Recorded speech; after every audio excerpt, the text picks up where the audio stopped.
Salam, selamat siang Bapak Ibu, Saudara yang terkasih di dalam Tuhan. Salam sehat selalu dan selamat bergabung kembali dalam Maranatha Family Fellowship Jumat 9 Oktober 2020 secara online. Walaupun pada saat ini sementara waktu kita terpisahkan karena pandemi COVID-19, tapi kita percaya kasih Tuhan tidak akan terpisahkan oleh jarak, ruang, dan waktu. Saat ini kita masih bersyukur masih dapat mengikuti ibadah melalui Maranatha Family Fellowship secara online. Tema kita hari ini tentang berbagi dan bersukacita. Pemberitaan firman Tuhan akan disampaikan oleh Ibu Pendeta Jujun Normalia dari GKP. Selamat beribadah, Tuhan Yesus memberkati.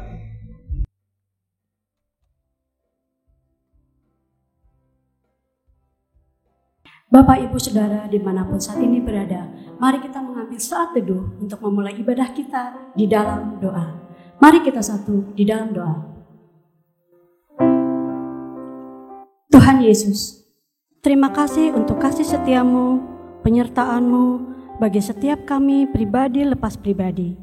Di tengah masa pandemik ini kami masih bisa mengikuti ibadah Maranatha Family Fellowship secara online. Kami berdoa dan memohon kasih karunia-Mu untuk hadir di tengah kami. Saat ini kami hendak memulai ibadah, kiranya Engkau senantiasa memberikan penyertaan dalam ibadah kami, sehingga hati kami hanya tertuju padamu.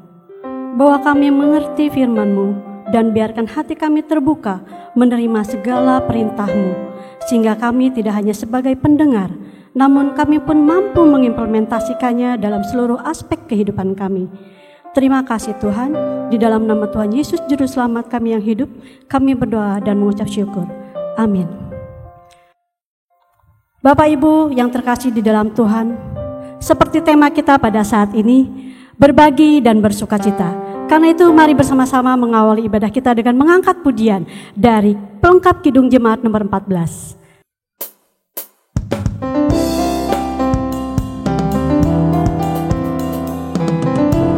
Bersama-sama mengangkat pujian, menyanyikan kasih setia Tuhan.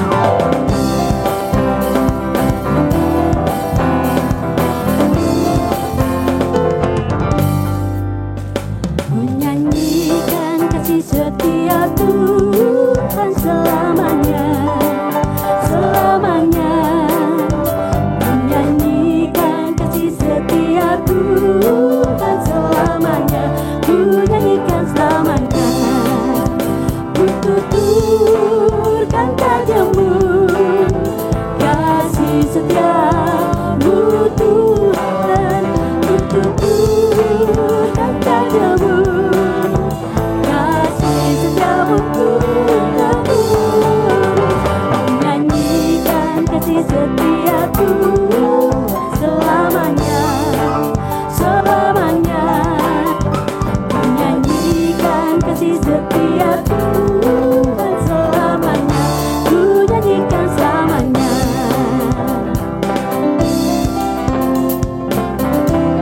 Masa pandemik ini Tuhan masih tetap memelihara setiap kita.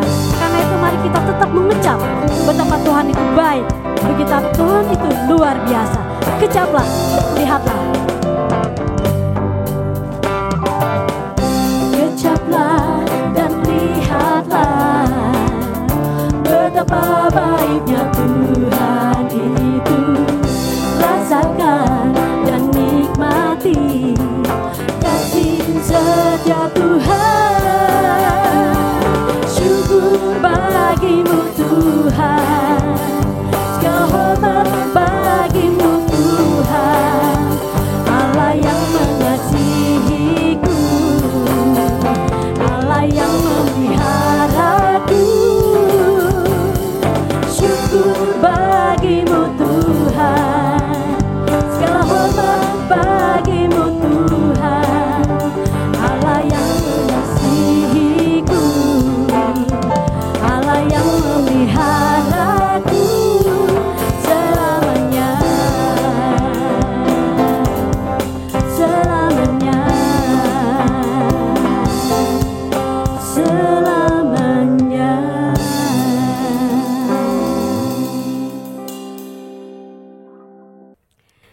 Seringkali kita lalai dalam kehidupan kita. Hari demi hari yang kita lalui, terkadang kita lupa mengucap syukur. Begitu Allah baik bagi setiap kita. Karena itu Bapak Ibu, mari kita mengambil saat teduh, mengakui segala dosa perbuatan kita di hadapan Tuhan dengan mengangkat pujian. Dari Kidung Jemaat 387, Ku heran Allah mau memberi.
Dengarlah berita anugerah yang diambil dari 1 Yohanes 2 ayat 1 sampai dengan 2. Anak-anakku, hal-hal ini kutuliskan kepada kamu, supaya kamu jangan berbuat dosa. Namun jika seorang berbuat dosa, kita mempunyai seorang pengantara pada Bapa, yaitu Yesus Kristus yang adil. Dan ia adalah pendamai untuk segala dosa kita, dan bukan untuk dosa kita saja, tetapi juga untuk dosa seluruh dunia. Bapak Ibu Saudara yang dikasihi oleh Tuhan, mari bersama-sama mendengarkan firman Tuhan yang akan dilayani oleh Ibu Pendeta Yuyun Normalia dari Gereja Kristen Pasundan. Mari bersama-sama menyiapkan hati kita dengan mengangkat pujian firman-Mu Tuhan.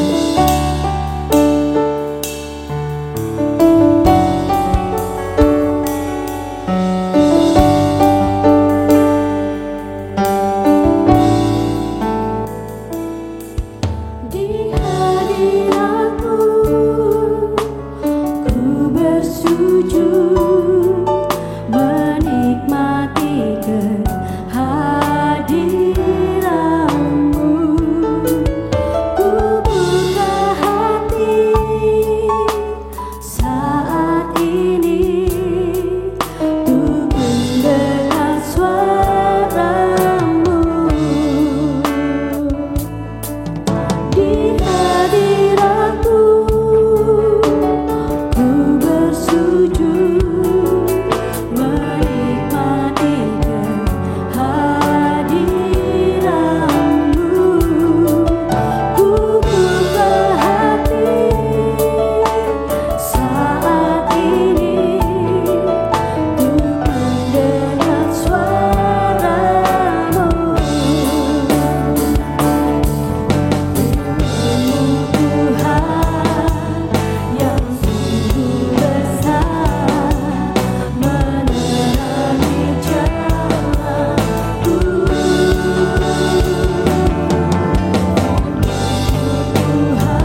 Sampurasun.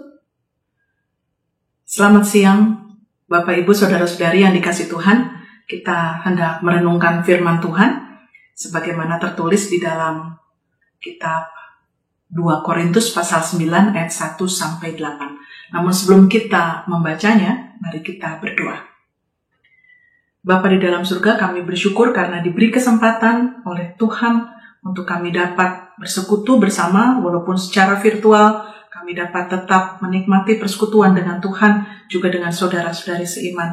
Dan kami mengharapkan firman-Mu, Bapa, yang akan menuntun dalam seluruh perjalanan hidup kami, bagaimana kami dapat memuliakan Engkau, dan berbarengan dengan itu kami menjadi berkat bagi sesama kami.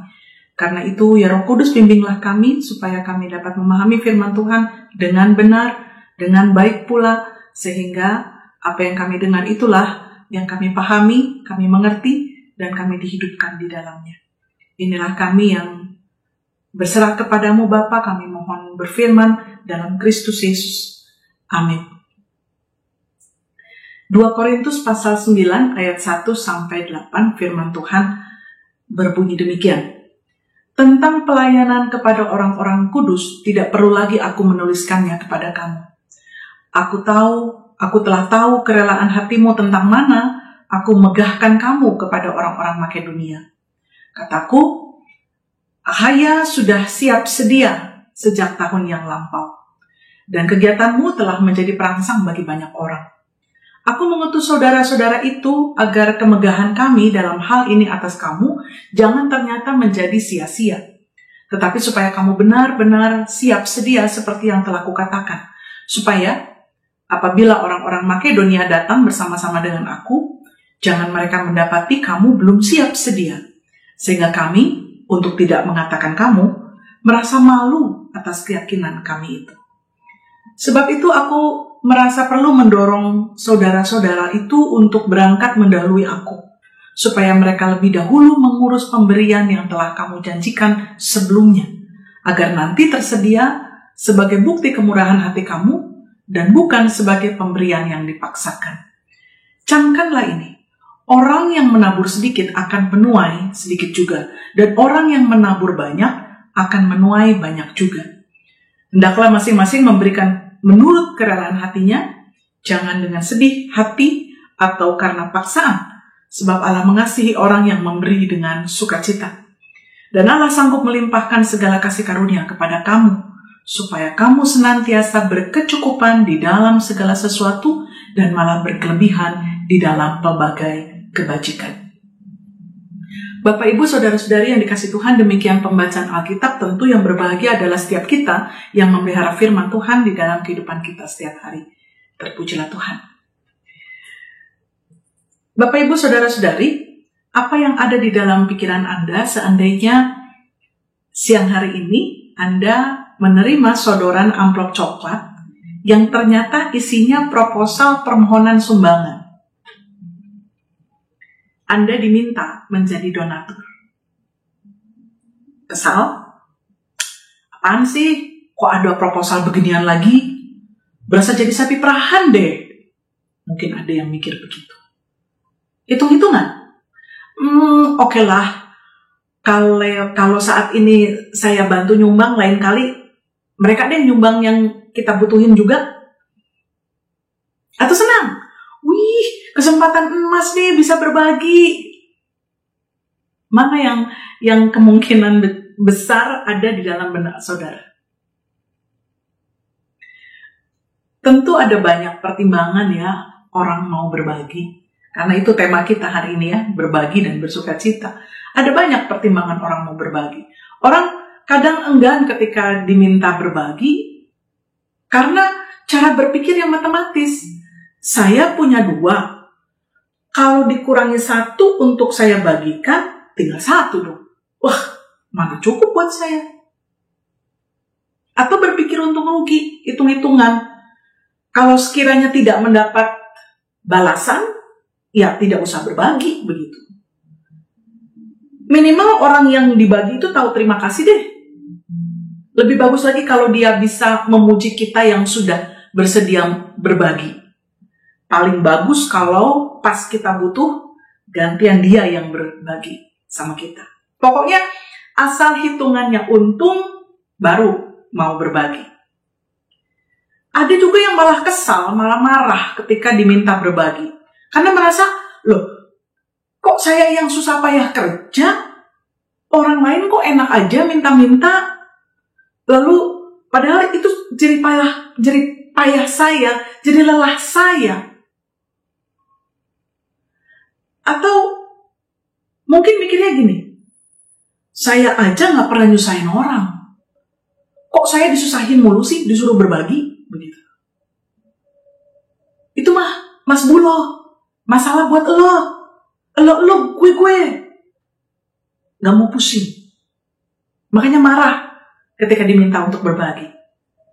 Jarang ada orang yang senang ketika diminta untuk berbagi. Senang berbagi tanpa menuntut apapun. Tidak kecewa ketika tidak ada balasan apapun. Senang saja melihat orang lain senang. Tidak juga takut hartanya atau mungkin waktunya atau apapun miliknya itu berkurang gara-gara dia berbagi. Kecuali kalau berbagi pacar mungkin ya. Berbagi pasangan hidup, kalau itu nanti dulu deh ya. Tapi sebagai orang Kristen kita harus berpikir seperti apa sih soal berbagi itu. Mari kita belajar pada surat Rasul Paulus kepada jemaat di Korintus. Mulai dari pasal 8, Paulus mendorong jemaat-jemaat di luar Yerusalem untuk peduli, untuk memikirkan dan memberikan bantuan pada apa yang dialami oleh jemaat di Yerusalem yang mengalami kemiskinan. Dan memang latar belakang jemaat di sana miskin. Walaupun mereka adalah tergolong jemaat induk, tetapi anggota jemaatnya itu betul-betul dalam kondisi yang sangat terbatas, ya, orang-orang yang sangat miskin, orang-orang Yahudi yang miskin. Dan di sini, di dalam pasal 8 ini, Paulus memuji jemaat Makedonia yang sebenarnya sama-sama tidak berlebihan sebenarnya, sama-sama kurang sebenarnya. Tapi masih memiliki hati ketika mereka bersedia mengumpulkan persembahan untuk membantu jemaat di Yerusalem. Di tengah keterbatasannya, mereka bersedia mengumpulkan persembahan untuk diberikan kepada jemaat di Yerusalem. Di sini kita melihat sebuah kenyataan. Tidak selalu loh mereka yang kaya, yang bermurah hati dan mau berbagi. Justru sering terjadi mereka yang memiliki sedikit hartalah yang paling siap untuk berbagi. Loh, kok bisa? Bisa jadi karena mereka, orang-orang yang terbatas ini, memahami betul kemiskinan itu. Sehingga diri ini saja sudah pernah mengalami kemiskinan, dan sebenarnya juga kondisinya terbatas, maka bersedia membantu orang yang juga sama-sama terbatas. Nah, kepada jemaat Korintus, Rasul Paulus meminta mereka untuk belajar pada sikap kemurahan hati yang ditunjukkan jemaat di Makedonia. Terlebih, jemaat di Korintus ini sebenarnya relatif lebih kaya, jadi sangat mampu untuk berbagi. Tapi, apa yang seharusnya menjadi motivasi jemaat Korintus berbagi? Secara umum sebenarnya ada beberapa motivasi seseorang mau berbagi. Ada yang berbagi karena kewajiban. Seperti orang bayar pajak. Tidak ada suka-sukanya orang bayar pajak biasanya. Kalau bisa mah menghindar. Tapi nggak juga dihukum, begitu kan? Kayak mungkin mahasiswa bayar uang kuliah. Wajib itu hukumnya. Ya dibayarkan sih, saya yakin bahwa Anda sebagai mahasiswa, Anda juga membayar, begitu. Tapi kalau dapat penundaan, gara-gara pandemi ini misalnya, dapat penundaan membayar, apalagi diberi diskon, yang lebih ajaib lagi, pembebasan uang kuliah. Saya yakin hati ini melimpah dengan sukacita, gak usah bayar uang kuliah. Ya kan?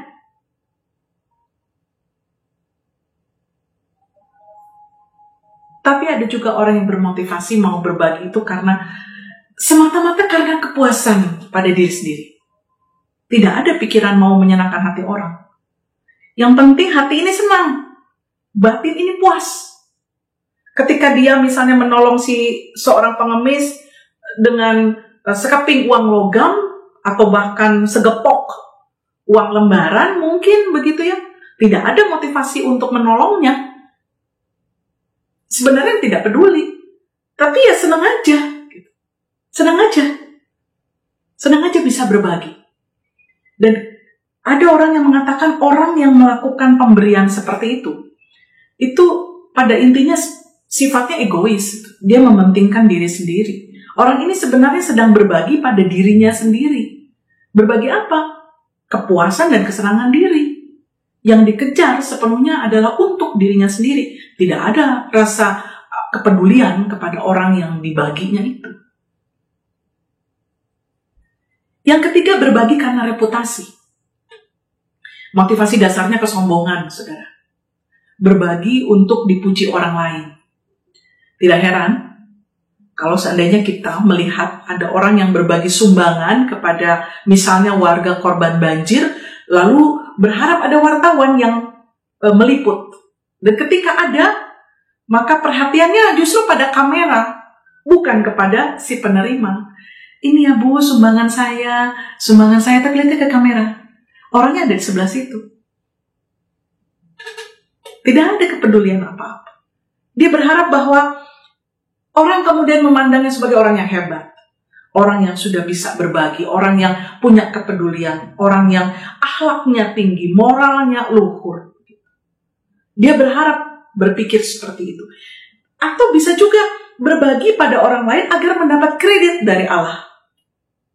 Semacam amal baik yang harus diganjar pahala dari Allah. Seolah-olah dengan kita berbagi, maka Allah itu berhutang kepada kita. Loh, kan saya punya reputasi bagus. Saya mau peduli, saya mau berbagi kepada sesama, saya mau melayani. Jadi Tuhan wajib dong berkati saya. Hello. Mungkin saya membayangkan Tuhan dari surga. Alisnya naik satu. Lu siapa? Berani-berani mikir begitu. Siapalah kita? Sampai kita bisa merasa punya hak untuk bisa bersombong-sombong dengan apa yang kita bagikan. Ketiga motivasi dasar yang tadi saya sebutkan sebenarnya tidak semuanya sifatnya jahat. Karena setidaknya yang penting bagi si penerima ia mendapat sesuatu yang dibutuhkannya. Akan tetapi dalam surat Korintus ini Rasul Paulus mau mengajar jemaat Korintus dan juga kita hari ini bahwa ada motivasi tertinggi yang sifatnya luhur dalam hal berbagi. Yaitu berbagi karena dorongan kasih, karena dorongan cinta. Kita berbagi karena kita tidak dapat menahan diri untuk berbagi. Karena kita tidak tahan melihat penderitaan orang lain. Kita berbagi bahkan sebelum orang itu meminta bantuan kepada kita. Inilah yang sesungguhnya cara berbagi atau motivasi berbagi yang Allah kehendaki. Motivasi ini yang sepenuhnya ada pada diri Allah sendiri ketika dia menyerahkan anaknya yang tunggal, Yesus Kristus, kepada dunia. Seperti yang diberitakan dalam Yohanes 3:16. Karena kasihnya, karena cintanya pada dunia ini. Sehingga diserahkan anak yang tunggal itu, Yesus Kristus, untuk menyelamatkan dunia. Kasih dan kemurahan hati yang semacam inilah yang Allah ingin jemaat Korintus dan kita miliki sebagai motivasi dalam berbagi. Berbagi karena cinta, bukan karena harta. Berbagi dengan tulus, bukan demi fulus. Nah, Bapak Ibu, saudara-saudara yang dikasih Tuhan, pada ayat 6-15, Rasul Paulus lebih jauh menegaskan bahwa tidak ada kerugian apapun bagi orang yang bermurah hati mau berbagi. Berbagi itu seperti menabur benih. Kalau nabur benih sesendok makan di lahan yang luas, ya jangan berharap mendapatkan panen melimpah memenuhi seluruh lahan. Harus bergenggam-genggam benih yang ditabur di seluruh lahan, baru kita bisa berharap menuai panen melimpah. Tabur sedikit, ya dapat panen sedikit. Tabur banyak seluas lahan, ya panen pun berlimpah-limpah. Itu hukum yang sebenarnya menurut saya rasional. Apa yang dikemukakan Paulus itu rasional. Dan Tuhan tidak menafikan hukum ini. Tapi jangan salah menganggap bahwa panen yang dimaksud itu sifatnya material. Tidak. Panen yang dimaksud Rasul Paulus, tuaian yang dimaksud Rasul Paulus, bukan, bahkan seluruh kitab dalam Perjanjian Baru, bukanlah bersifat material. Yang dijanjikan bukan kekayaan bendawi, melainkan kekayaan hati dan roh. Apa itu? Kaya dalam kasih. Ketika kita berbagi kasih kepada banyak orang, maka jangan heran ketika orang membalas kita juga dengan kasih. Bukan dengan kebencian, bukan dengan permusuhan, yang membuat kita berduka, membuat kita sakit hati, yang membuat kita lelah. Justru kasih, orang berbagi kasih, maka dia akan kaya dalam kasih. Orang membalas juga dengan cinta kasih. Kita ramah, mereka juga ramah. Ketika pun mereka tidak ramah, mungkin ada sesuatu, tetapi tetap saja di titik tertentu orang akan berbalik kemudian menjadi ramah. Kenapa? Karena dia merasakan taburan benih kasih itu dari waktu ke waktu yang konsisten kita bagikan. Kayak dalam hal teman, semakin banyak kawan kita. Karena ketika kita berbagi, pastilah orang-orang itu akan merasakan kehadiran kita yang membantu begitu ya, yang mensupport, menyokong kehidupan mereka juga. Ketika berbagi kan belum tentu juga berbagi materi, berbagi perhatian, berbagi waktu, berbagi tenaga. Dan banyak orang yang membutuhkan itu semua. Kita juga akan menuai dalam hal bantuan. Orang akan dengan senang hati membantu kita, menolong kita dengan sendirinya. Itu panen. Kita banyak menolong orang, kita banyak membantu orang. Jangan heran kalau kemudian kita juga panen dengan bantuan orang lain. Apapun itu, mungkin kecil, mungkin sepele, tapi saat kita membutuhkan, hadirlah bantuan itu. Tapi yang paling utama adalah kaya terhadap Allah. Yesus pernah menyatakan bahwa tindakan berbagi kasih yang dilakukan bagi orang yang membutuhkan, sejatinya dilakukan bagi Allah. Matius 25 ayat 40 katakan, "Aku berkata kepadamu, sesungguhnya segala sesuatu yang kamu lakukan untuk salah seorang dari saudaraku yang paling hina ini, kamu telah melakukannya untuk aku." Allah merespon tindakan berbagi yang kita tunjukkan dengan limpahan berkat-Nya. Dalam perumpamaan di Matius pasal 25 ayat 40 itu, atau dari ayat 25, dikatakan tentang bagaimana orang-orang yang berbagi cinta kepada orang-orang. Sehingga ketika berharap nanti sang raja itu datang, ternyata raja itu tidak datang. Yang datang justru orang-orang miskin, orang-orang kelaparan, begitu. Lalu dia berbagi, dan Tuhan katakan, ya saat itu kau sedang berbagi kepadaku. Dan Tuhan kemudian mengajak, mari datang, mari tinggal bersamaku. Menikmati berkat yang Tuhan sudah sediakan. Saatnya akan tiba bahwa ketika kita membuka hati dan tangan kita, maka Allah siap menolong kita. Namun ketika kita menutup hati dan tangan kita, Tuhan akan menjadi saksi melawan kita. Di pasal ini juga, Bapak Ibu yang dikasih Tuhan, saudara-saudari semua, Paulus juga menegaskan bahwa orang yang berbagi dengan bersukacitalah yang Allah kasihi. Dan karena dikasihi Allah, maka sukacita yang kita rasakan itu pun berlipat ganda. Sukacita semacam itu tidak bisa dibandingkan dengan apapun. Sungguh ada sukacita dalam berbagi. Karena ketika berbagi dengan tulus, dengan cinta, bukan demi fulus atau harta, maka kita akan dicukupkan oleh Allah. Maksudnya adalah kita akan merasa cukup dalam banyak hal. Sampai kita tidak lagi memusatkan perhatian untuk mengejar harta milik yang bertumpuk, melainkan pada kebutuhan-kebutuhan yang terpenuhi. Kita tidak akan mengejar perhatian orang sebanyak-banyaknya buat kita, karena kita sudah merasa cukup. Kita akan merasa cukup dengan apa yang kita punya, maka kita bersukacita. Setidaknya bagi saya, ada dua contoh teladan orang yang merasa cukup. Yang pertama, Charles Wesley. Dia seorang pendeta gereja Metodis di Inggris yang hidup pada abad ke-18. Dia memiliki prinsip bersyukur, mengendalikan hidup, dan merasa cukup. Ketika penghasilannya 2 pound, dia bersyukur. dan berusaha mencukupkan seluruh kebutuhannya dengan 2 pound itu. Sekalipun sebenarnya dia butuhnya 3 pound. Ketika penghasilannya kemudian meningkat, oleh karena dia menulis khotbah-khotbah begitu ya, yang kemudian disebarkan, dicetak, dia mendapat penghasilan 3 pound. Dia bersyukur juga, karena merasa cukup. Ketika kemudian meningkat lagi menjadi 10 pound, bahkan 100 pound, apa yang dia lakukan? Apakah gaya hidupnya kemudian meningkat? Tidak.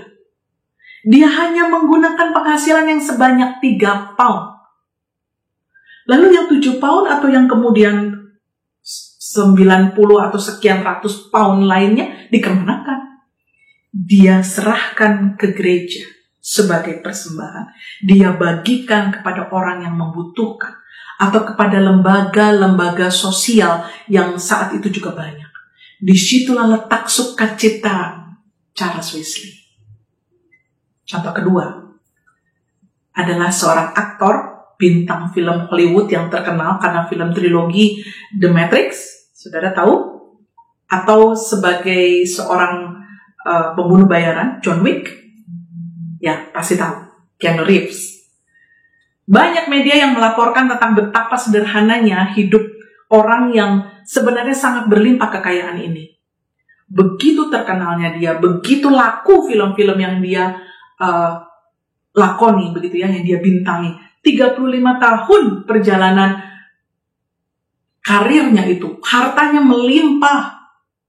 Kalau mau bisa saja dia hidup bagai sultan, seperti raja-raja. Tapi dia memilih merasa cukup dengan kebutuhan dasar yang terpenuhi. Sebagian honornya sebagai aktor, justru sebagian besar dia sumbangkan ke lembaga-lembaga amal. Bahkan pernah ia memberikan semua honornya di salah satu film yang jutaan dolar dia dapat penghasilan dari film tersebut, dia bagikan semuanya kepada kru film tersebut. Kameramen, yang tukang beres-beres, yang tukang bersih-bersih, yang juru rias, semua dia bagikan. Dan disitulah sumber sukacita Keanu Reeves. Dia merasa cukup, dia berbagi, sukacitanya melimpah. Nah, bagaimana dengan kita, saudara dan saya? Maukah kita berbagi? Atau nanti sajalah berbaginya kalau sudah sekaya Keanu Reeves? Ingat, Bapak Ibu Saudari yang dikasihi Tuhan, jemaat Makedonia saja bisa berbagi dalam keterbatasan. Dan mereka bersukacita. Tidak perlu harus berlimpah dulu baru berbagi. Karena sebenarnya kalau mau jujur, kita ini sudah diberikan apa yang kita perlu oleh Tuhan. Berbagilah karena kita sayang kepada sesama. Dan tidak mau melihat mereka menderita. Berbagilah sebagai wujud syukur karena sudah lebih dulu disayang Tuhan. Dan diberi baik keselamatan maupun berkat oleh Tuhan setiap hari. Itulah yang menjadi motivasi kita berbagi kepada sesama. Dan percayalah, hati kita akan melimpah dengan sukacita. Mengapa? Karena selain hal itu menyenangkan hati Tuhan, berbagi yang tulus, berbagi karena cinta itu menyenangkan hati Tuhan, kita juga percaya bahwa berkat Tuhan akan mengalir terus dalam hidup kita. Bagaikan keran air yang dibuka selonggar-longgarnya agar air mengalir deras, dia akan lebih dulu air tersebut melalui pipa sebelum ke wadah yang lain. Demikian juga berkat Tuhan pun akan mengalir deras dalam hidup kita lebih dulu, sehingga kemudian kita bisa berbagi kepada orang lain. Dan banyak orang juga bersukacita. Kita bersukacita, orang lain bersukacita. Silakan, buktikan saja sendiri. Selamat berbagi dan bersukacita. Tuhan Yesus memberkati kita semua. Amin. Bapak Ibu, mari kita bersama-sama menyampaikan doa syafaat.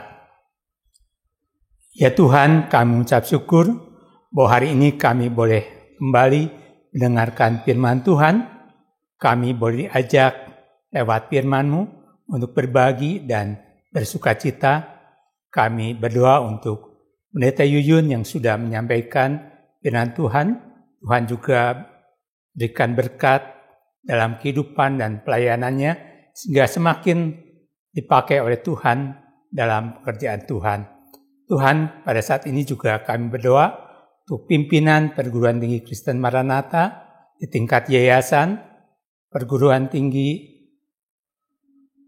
Maranatha. Kami juga berdoa untuk rektorat, kami berdoa untuk dekanat, kami berdoa untuk setiap pejabat struktural di tingkat fakultas, program studi maupun di lembaga dan badan. Biarlah Tuhan boleh memberikan berkat Tuhan sehingga mereka lewat kepemimpinan yang mereka lakukan, mereka boleh melakukan pekerjaan mereka dan mereka boleh menyatakan kemuliaan Tuhan di tengah-tengah Universitas Kristen Maranatha. Kami berdoa untuk dosen, untuk mahasiswa, untuk karyawan yang semuanya berada dalam lingkungan Universitas Kristen Maranatha.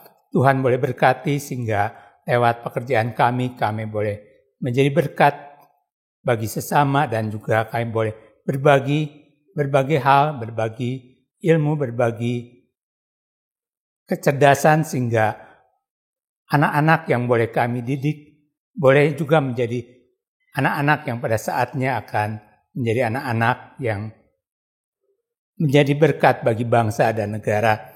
Tuhan, kami tetap mendoakan untuk bangsa dan negara kami yang pada saat ini mengalami masa pandemi.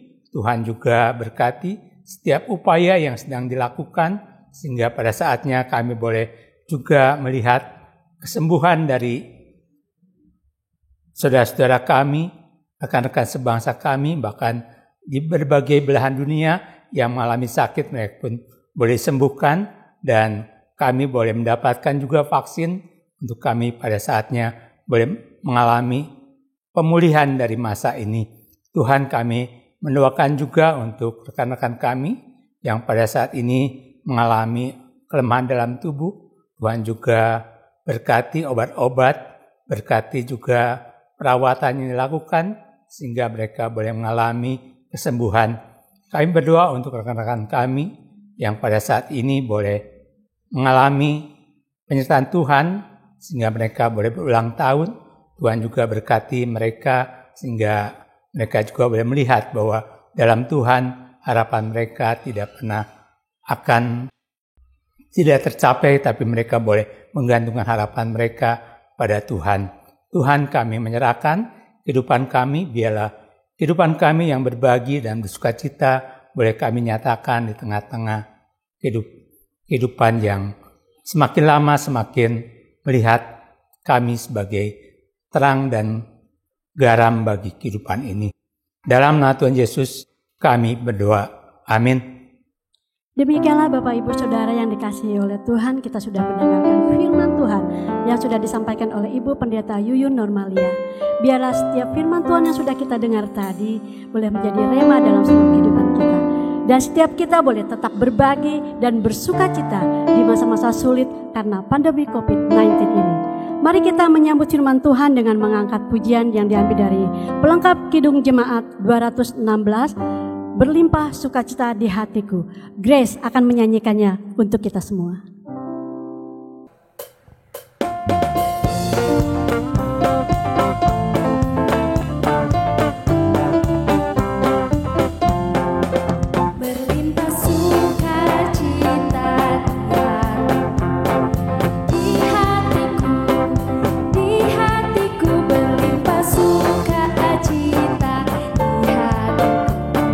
Tetap di hatiku, aku bersyukur.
Saudara-saudari yang dikasihi Tuhan, Bapak Ibu, mari kita kembali dalam kehidupan kita.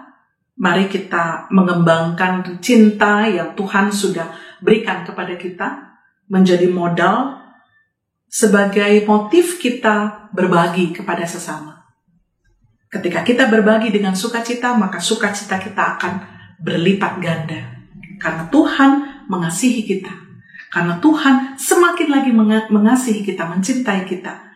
Bahkan tidak akan segan Tuhan limpahkan berkat. Semakin banyak memberi, semakin diberi. Menabur sedikit akan menuai sedikit. Menabur banyak akan menuai banyak. Tapi semua itu Tuhan sediakan bagi setiap orang yang membagi, memberi dengan penuh sukacita. Mari kita lakukan itu semua dengan pertolongan berkat Tuhan. Damai sejahtera Allah yang melampaui segala akal, kiranya memelihara hati dan pikiran saudara-saudari. Kasih karunia dari Allah Bapa di dalam Yesus Kristus dan persekutuan Roh Kudus beserta dengan saudara-saudari hari ini sampai Kristus datang kembali. Amin.